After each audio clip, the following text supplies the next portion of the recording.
El derecho económico internacional es un conjunto normativo regulador de las relaciones económicas internacionales de carácter esencialmente macroeconómico, cuya producción jurídica posee un marcado componente internacional que coexiste con las normas existentes de cada Estado o de cada entidad económica regional. En otras palabras, el derecho económico internacional es una rama del derecho económico que regula las relaciones comerciales existentes entre los países que intercambian sus bienes, servicios o inversiones, y dichas relaciones pueden darse entre entes públicos o privados regulados por distintos tratados internacionales. Muy buenas tardes, profesor. Mi nombre es García González Itzia. El día de hoy yo le voy a hablar a usted sobre el término de interdependencia económica internacional. Lo que hace referencia a las relaciones entre países que hace que una parte de la economía asimismo se relacione con otras y asimismo haya una afectación entre ellas. La interdependencia mutua entre estas economías de los distintos países surge como consecuencia del intercambio internacional de bienes y servicios y por la movilidad nacional que existen entre los factores productivos. En la medida que en las últimas décadas se ha producido un crecimiento en grado de apertura externa de estas economías y como un aumento en la movilidad de factores y en especial en lo que es este capital, la interdependencia económica internacional ha crecido notablemente, de tal forma que hoy en día no tiene sentido analizar como que los países tengan una economía cerrada, ya que con esas afectaciones que es de economías a un nivel mundial, se puede decir que forman parte de un elemento que es una clave de interrelación con el exterior. También le voy a hablar sobre la internalización, que permite el acceso a otros mercados, lo que asimismo esto posibilita que exista un mayor crecimiento económico en los países y va a intensificar el cambio de cualquier tipo de productos en los diferentes países del mundo. La economía nacional se relacionan y dan flujos de información de personas, capitales y mercancías. Por lo que esta internalización es una forma que permite aumentar estos ingresos para que participe un mercado internacional y pueda lograr expandirse en áreas distintas, en muchas áreas del mundo que a lo mejor no hay tanto capital y puedan ser grandes oportunidades de negocios para estos países. Para esta internacionalización existen ciertos requisitos.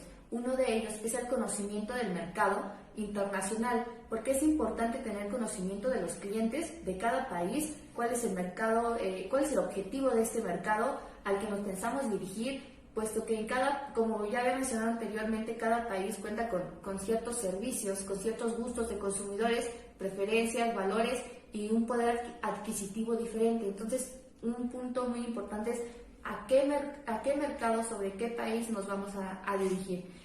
También hay que tener conocimiento de la normativa comercial de cada país en que nos queramos enfocar. Dice, cuando se ingresa a un mercado debemos tener claro que cada país tiene sus propias normas legales y estas son diferentes de un país a otro. Nosotros en México tenemos una legislación igual normativa para nuestro comercio, como lo tiene Estados Unidos, Canadá y diferentes países del mundo, que van a ir variando y hay que también tener en cuenta qué productos pueden ser legales, qué otros productos no pueden estar dentro del comercio de cada país. Lo que más interesa conocer en sus obstáculos y barreras al comercio internacional, sobre todo si el país aplica políticas proteccionistas. El tercer requisito es el conocimiento de estos socios comerciales, que es en la internalización se requiere el apoyo de socios comerciales o de ciertos distribuidores que faciliten el ingreso de diferentes mercados. Y como cuarto punto, el conocimiento del personal si es calificado. En este proceso se necesita el asesoramiento de personas especializadas en diferentes áreas, como puede ser, como ya lo había mencionado, en el ámbito legal, comercial, de marketing, finanzas, de cada país en el que se quiere incursionar. Vamos a mencionar también sobre el tipo de empresas que se internacionalizan, que puede ser una exportadora que se encarga de que es la empresa que vende sus bienes y servicios en el mercado exterior y sus ingresos los obtiene con divisas que al comprar productos. Las transnacionales, que son grandes empresas que luego tienen una casa matriz en cada país de origen y luego expanden sucursales en otros países del mundo para poder producir y comercializando sus bienes y servicios, pero ya en distintos países al que es su lugar de origen. En el aspecto global, la empresa global considera que el mercado mundial es un mercado único, teniendo la posibilidad de ingresar y actuar en cualquier parte del país, de los países del mundo. Y las multinacionales, que es la empresa que posee activos o instalaciones en uno que otros países del mundo que no sea un mercado nacional, y generalmente tiene procesos de producción donde operan en ciertos países con una estrategia, una acción empresarial global, y se coordina desde una sede central. Una empresa que podría ser un ejemplo de esto es la empresa de Nestlé. El multilateralismo es, en referencia a las relaciones internacionales, la actuación de un conjunto de países sobre un asunto determinado. Tuvo gran importancia en la reunión de Bretton Woods de 1944, donde se reunieron 44 países, entre ellos funcionarios y economistas, para sentar las bases del multilateralismo. En esta reunión se dio la creación de organizaciones mundiales como la ONU, el Fondo Monetario Internacional y el Banco Mundial. Esto con el fin de dejar a un lado la unilateralidad que derivó de la guerra, como la Segunda Guerra Mundial, promoviendo la cooperación de todos los países para resguardar la paz y la economía a nivel mundial. Entre los principales organismos multilaterales de nuestra sociedad cabe destacar la Organización para la Cooperación y el Desarrollo Económico, el Banco Interamericano del Desarrollo, el Banco Mundial, la Organización del Comercio Mundial, el Fondo Monetario Internacional, la Organización de las Naciones Unidas y la Organización de Estados Americanos. El multilateralismo ha provocado que países de todo el mundo se integren y cooperen de una manera pacífica. Mientras que antes los países trabajaban sobre intereses unilaterales, la creación de estos organismos multilaterales ha provocado la cooperación de todos los países gracias a los tratados escritos en Bretton Woods, que garantizan la estabilidad mundial ante los desastres ocasionados por las guerras. Estos organismos ponen en marcha múltiples tratados y programas para la defensa de mujeres, la violencia, entre otras. Además, promueve el bienestar financiero del planeta, donde juega un papel muy importante, y ha provocado una situación de bienestar en determinadas regiones vulnerables. El multilateralismo ha provocado grandes flujos monetarios en concepto de ayudas para muchas economías en desarrollo. El acuerdo de comercio preferencial consiste en una reducción arancelaria a las importaciones procedentes de los países miembros, pero las políticas comerciales con terceros países son fijadas por cada miembro de manera independiente. El área de libre comercio. Los países eliminan totalmente los aranceles. Asimismo, la independencia en la fijación con terceros países se mantiene. La unión aduanera. Se trata de un área de libre comercio en que la política comercial exterior es común. El mercado común se refiere a las características de la unión aduanera y se unen con el libre tránsito de comercio de capitales y mano de obra. Y la unión económica son los mercados comunes en los que las políticas macroeconómicas y sectoriales se armonizan. La integración económica se refiere al proceso entre dos o más países de eliminación de barreras económicas. Así, las transacciones nacionales e internacionales tienen cada vez menos trabas. La integración económica no es lo mismo que el libre comercio, ya que solo se eliminan las trabas de los países que las integran, aún así manteniendo barreras entre países terceros. Continuando con la exposición, yo les hablaré acerca del punto 11.3 de la unidad 11, que se titula Leyes y reglamentos aplicables en el ámbito del derecho económico internacional, de acuerdo con los cambios aceptados internacionalmente. El derecho y los obstáculos que aquejan a las naciones han ido en constante evolución. Estos obstáculos han obligado de manera forzosa a los países a unirse para superarlos de una manera eficaz. Es por ello que necesitan del derecho internacional, y este tiene el objetivo de dirimir los conflictos de manera pacífica y lo más eficaz posible. Un ejemplo de ello es el siguiente. En México, según datos estadísticos del INEGI, en la década de los 50, en territorio nacional habitaba el 25.8 millones de personas. Pero para el año del 2015, esta cifra creció exponencialmente, aumentando hasta el 119.5 millones de personas o de habitantes en el territorio nacional, lo que puede llevarnos a hacernos las interrogantes de no solo cómo es que creció exponencialmente, sino a un tema más de fondo, que es cómo es que estas personas viven en armonía, en paz, cómo es que interaccionan. Si un extranjero vive aquí o reside aquí, ¿qué derecho será el que lo regule? ¿El propio o el de su país?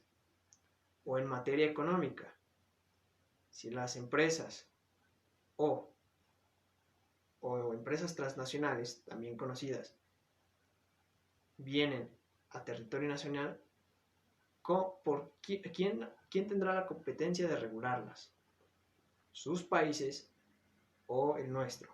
De igual manera, si llegan a surgir problemas, ¿quién será el competente para dirimir esas controversias? Pero por lo que a nosotros nos atañe, nos introduciremos en materia económica. Los países del norte han atravesado por diferentes obstáculos. Como anteriormente mencioné, han tenido que unirse para hacerles frente. Es por ello que surge el Tratado de Libre Comercio de América del Norte. Antes de abordar en este tratado, el temario indica que debemos hacer esta distinción acerca de las dos posturas de las que se defienden fuertemente hoy en día. Si la supremacía de la Constitución está por encima de los tratados o al revés. Los tratados tienen supremacía y pasan o están por encima de la Constitución.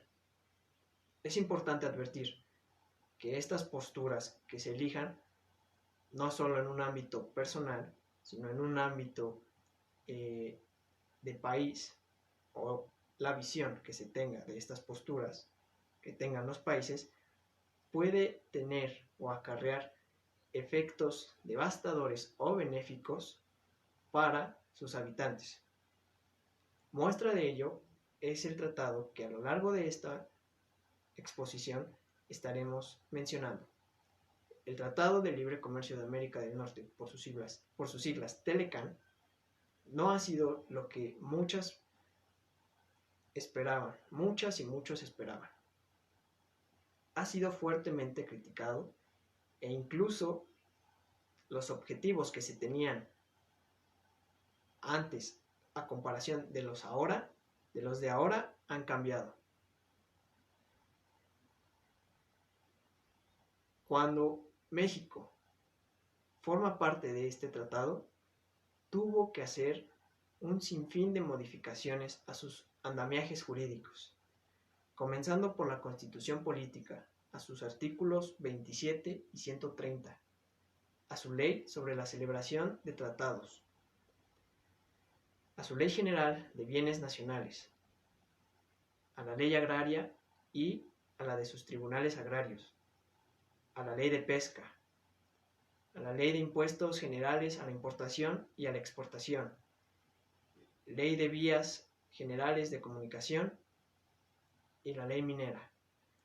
Todas estas modificaciones se hicieron tan solo en los primeros 4 años en los que México formó parte de este tratado. Y no solo eso,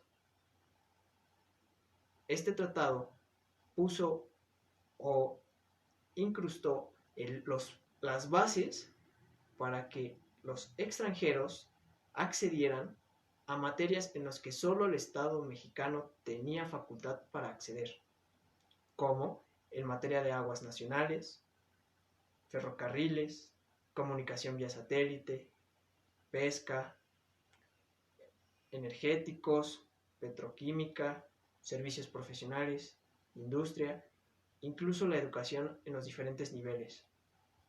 Y, como por supuesto, en materia económica, este tratado ha penetrado en todos los campos de la economía a través de las concesiones.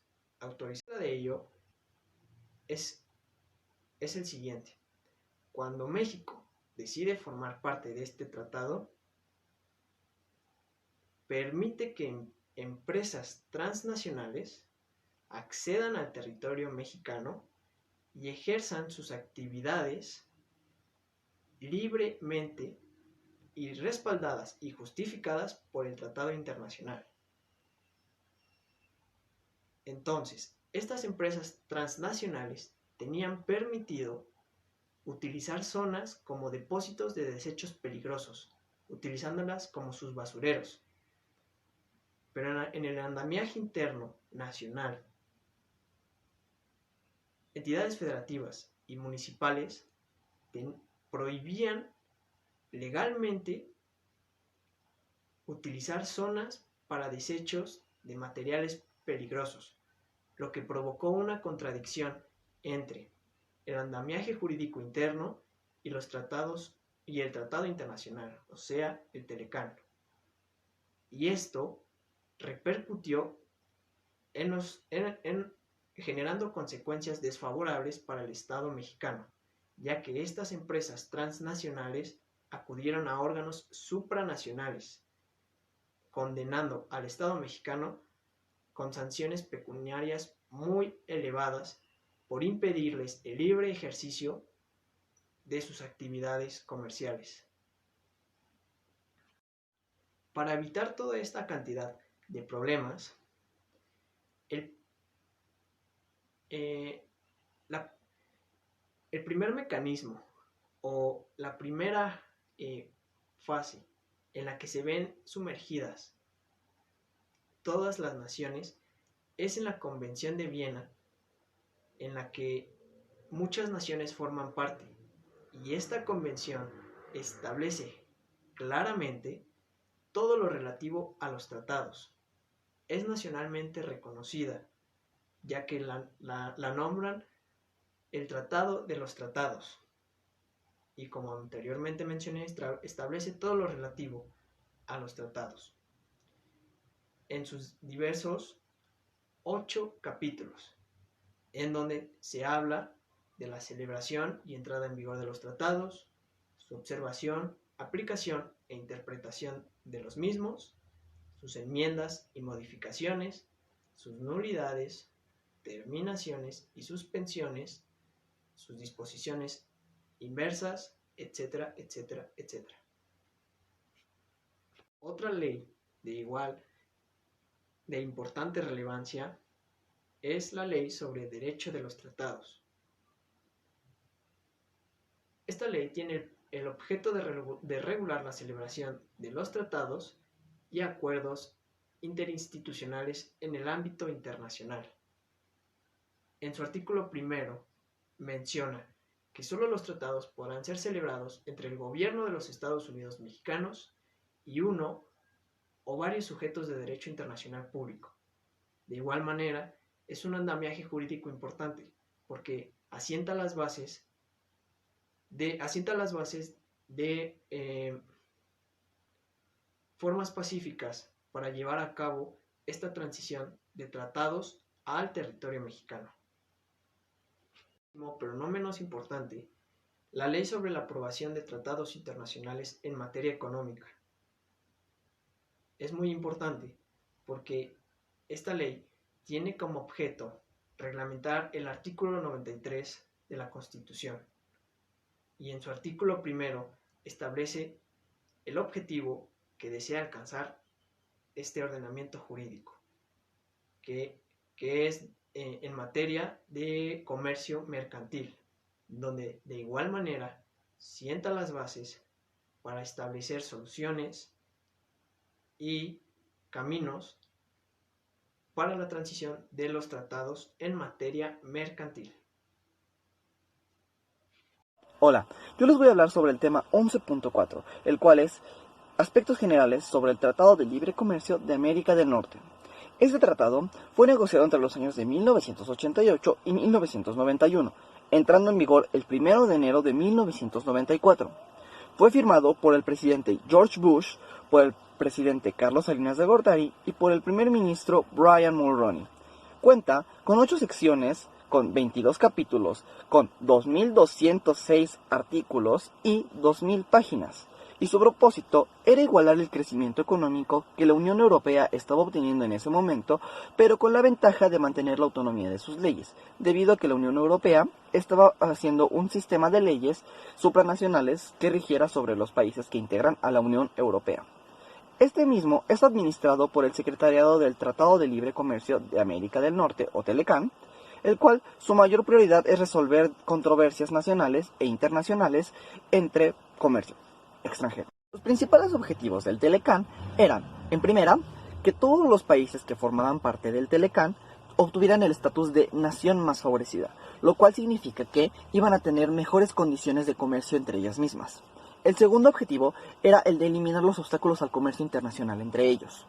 El tercer objetivo era el de tener una mejor y más eficiente circulación transfronteriza, con menos problemas sobre aduana y menos problemas sobre impuestos. El cuarto objetivo de este mismo era que hubiera una competencia justa entre los 3 países. Esto se refiere a que los países pudieran tener las mismas oportunidades de inversión y de comercialización de sus productos que como lo tenían antes. El quinto objetivo de este tratado era que la inversión extranjera se distribuyera de manera equitativa entre los 3 países y que hubiera una mayor inversión en varios sectores que no lo había antes. Y por último, el objetivo final de este TELECAN era el de resolver controversias que por lo general siempre habían sido controversias económicas sobre aduana, sobre impuestos y sobre precios que tenían que nivelar ellos. En cuanto a los resultados sobre el TELECAN, podemos asumir y podemos ver que los resultados fueron amplios para los 3 países en el crecimiento de su Producto Interno Bruto. Pero, así como fueron beneficiados, también fueron afectados dentro de otros factores. Uno de los ejemplos más notables sería el de México, en el cual las exportaciones en 1993 eran alrededor del 12.14% del Producto Interno Bruto del país. Hoy en día, ese porcentaje ha aumentado hasta el 35% del Producto Interno Bruto, lo que nos quiere decir que casi un cuarto del Producto Interno Bruto del país es obtenido de las exportaciones.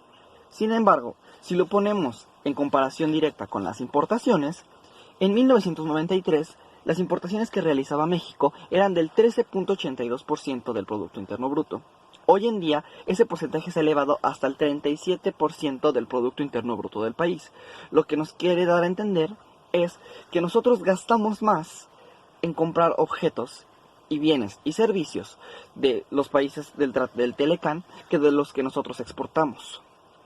Otro ejemplo sería el del empleo.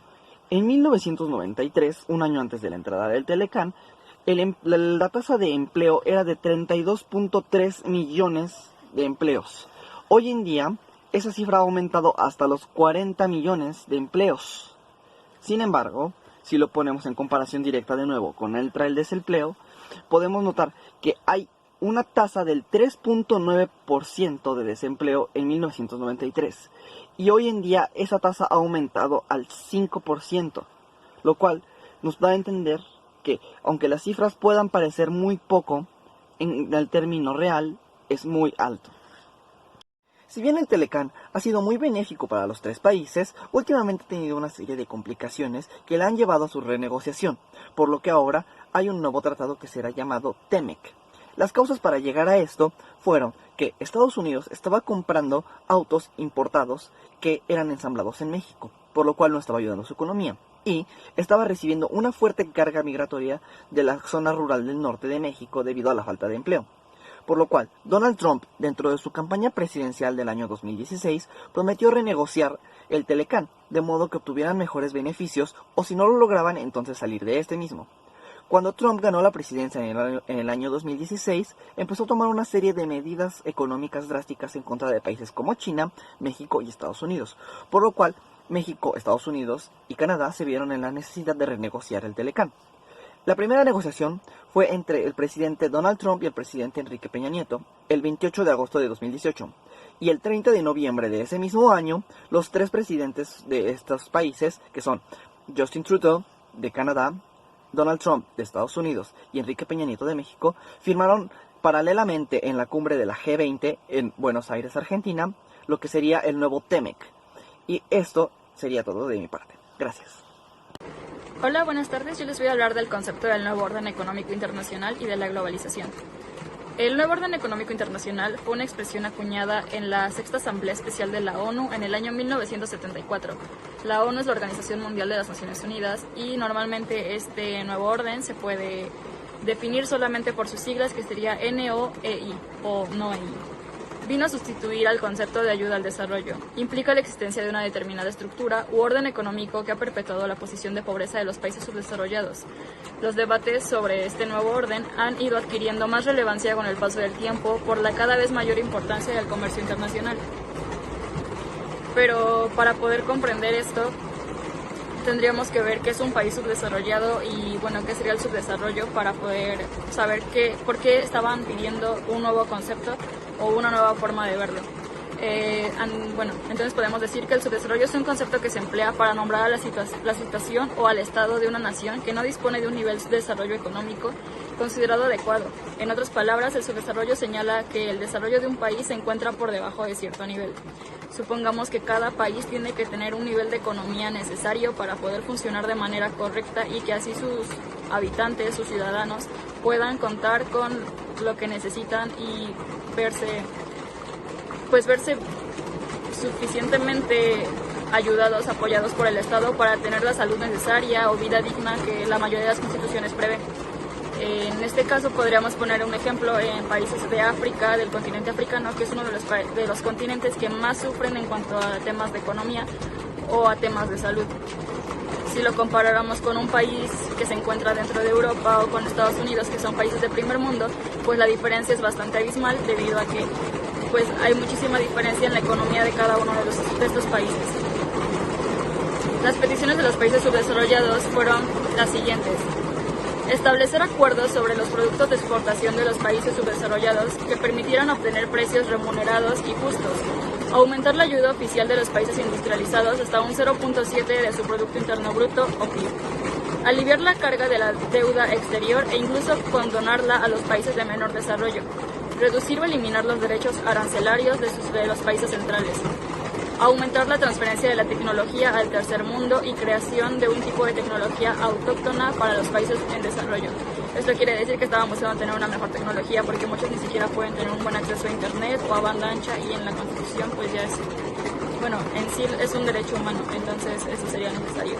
Afirmar el derecho superior de los estados sobre la propiedad enclavada con sus límites territoriales. Aumentar el peso de los países subdesarrollados en el Fondo Monetario Internacional, tal vez su valor. Reglamentación y supervisión de las actividades de las empresas multinacionales. Y antes de que este nuevo orden económico internacional existiera, teníamos el viejo orden económico internacional, que se expresaba en que el mundo estaba regido por un sistema que se estableció en la época en la que la mayoría de los países en desarrollo ni siquiera existían como estados independientes y que perpetúa la desigualdad. Una vez esto aclarado, pasaríamos a ver qué es la globalización, y la globalización vamos a entrar obviamente en la globalización económica porque es el tema de la materia.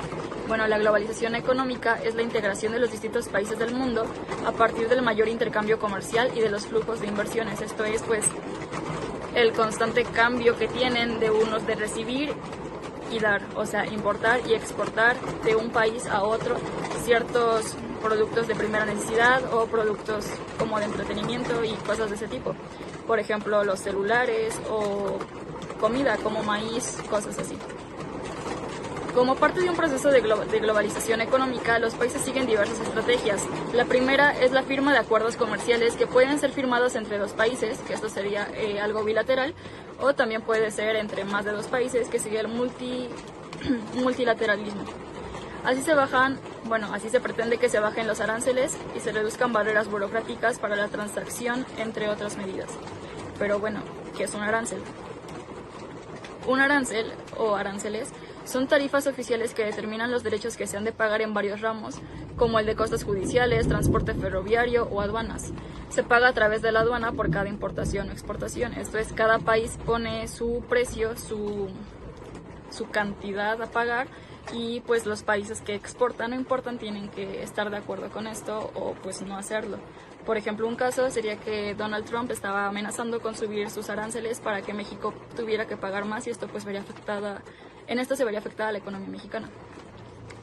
Entre las ventajas de la globalización económica podemos destacar que permite ofrecer productos y servicios en países que antes no contaban con ellos. O sea, por ejemplo, los productos de importación que tenemos, pues eso es debido gracias a lo que es la globalización, porque no podríamos contar con productos que solamente producen en España o que solamente se producen en Estados Unidos, y pues bueno, gracias a la globalización podemos tenerlos aquí en el país, y cosas pues sencillas, no sé, como un pan o un dulce o una cerveza incluso, pues esto es posible gracias a la globalización, ya que pues están constantemente importando y exportando productos y pues pagando esos aranceles, y así de esta forma también apoyamos a la economía de diversos países. También favorece la identificación de nuevas oportunidades de negocios. Por ejemplo, una empresa puede descubrir un nicho de mercado atractivo en países vecinos a partir de la firma de un tratado comercial. Facilita el intercambio de conocimiento, por ejemplo, tecnológico entre compañías de distintos países, esto a través de alianzas o acuerdos. Pues por ejemplo, iPhone, que es, bueno, todo el diseño se hace en California, pero todo el ensamblaje se hace en China, y posteriormente pues esto se distribuye a diversos países. Entonces pues esto es como intercambio de conocimiento para que pues los diversos países puedan tener más conocimiento sobre diversas situaciones o diversos ensamblajes. También permite un intercambio cultural. Una franquicia no solo lleva sus productos a otro país, sino que a veces trae impregnado en el modelo de negocios un estilo de vida. Pues no lo sé, por ejemplo, podríamos dar el ejemplo de Starbucks o alguna franquicia de ese tipo. Los inversionistas cuentan con mayores alternativas para colocar su dinero, así lo pueden trasladar de un país a otro en busca de mayor rentabilidad. Esto podría ser en inversiones en la bolsa. Tenemos el ejemplo de que podemos invertir ya en lo que sería Mercado Pago o algo de tipo Mercado Libre, en donde pues ponemos nuestro dinero y este va creciendo constantemente. Después de eso, a su vez, también existen desventajas de la globalización económica. No todos los sectores de la economía salen siempre favorecidos. Supongamos, por ejemplo, que se aprueba la importancia de un producto que también se fabrica dentro del país. Entonces las empresas locales pueden verse amenazadas por mercancías extranjeras de bajos precios. Esto quiere decir que, por ejemplo, si aquí se produce ya suficiente maíz y empresas extranjeras están importando a tu país más maíz, la venta que tú tenías anteriormente de maíz puede verse disminuida, que tal vez el que esté importando tenga un mejor precio o una mejor calidad, por lo cual van a empezar a consumir más el producto de países extranjeros que el producto nacional, como ha sucedido bastante en México. Las grandes multinacionales, al contar con amplios recursos financieros, tendrán ventaja al competir con pequeñas empresas de alcance nacional. Pues es lo mismo, por ejemplo, con Starbucks, es una empresa bastante grande, y pues muchas personas preferimos consumir ahí a consumir en un puesto de una señora o en un negocio de una señora mexicana que está tratando de llevar su negocio a flote. Con la libre movilidad de capitales se puede dar una fuerte salida o entrada de moneda extranjera a un país. Esto puede exigir la inversión del banco central respectivo para evitar una fuerte volatilidad del tipo de cambio. Y pues con esto concluiría lo que sería mi parte, que fue lo de el nuevo orden y la globalización. Y pues muchas gracias.